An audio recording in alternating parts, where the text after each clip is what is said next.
For federal public servants, starting the workday won't mean rolling out of bed and powering up the laptop any longer. A back to the office order begins next week. Public sector employees must transition to spending 2 or 3 days at the office by March.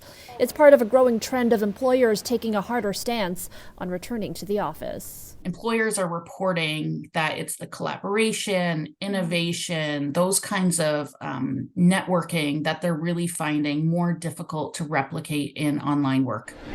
This week alone, the CEOs of both Disney and Starbucks ordered their corporate employees to spend more time at the office. Last fall, Apple did the same. And Elon Musk famously took the strictest route, demanding a full 40 hours of in-office work from Twitter employees. Are the days of remote work dwindling? I would say it's TBD, because what we're seeing is that people are valuing it more than ever, and that employers are really going to have to make a strong case for what's going to come out of it. According to the most recent survey from the Future Skills Center, close to 80% of respondents prefer remote work over a traditional workplace. They have more time with their families. They're able to be productive in the same ways in their estimation.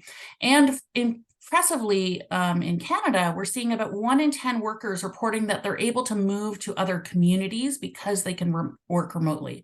And the latest data from Statistics Canada shows that the proportion of hybrid workers has only been on an upward trend since 2022, currently sitting at 9.4%.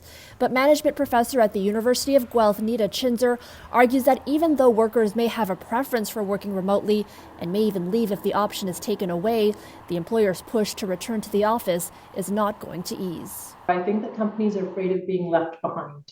They're afraid that if the tide is changing, and it is changing, with more and more companies saying come back to work, that they'll be left behind with a remote workforce while their competitors are ramping up.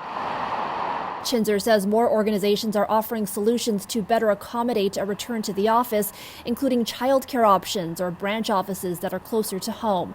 Both experts agree that the biggest sacrifice employees may leave behind if they choose solely remote work is the ability for advancement, particularly for underrepresented groups. The people who want to work from home more statistically are the racially underprivileged group or racially identified groups or women.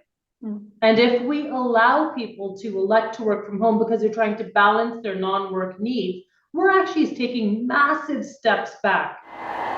Downtown office vacancy rates across Canada hit an all-time high at the end of last year. Chinzer believes that will likely change over the coming months. In Toronto, Natividad, City News.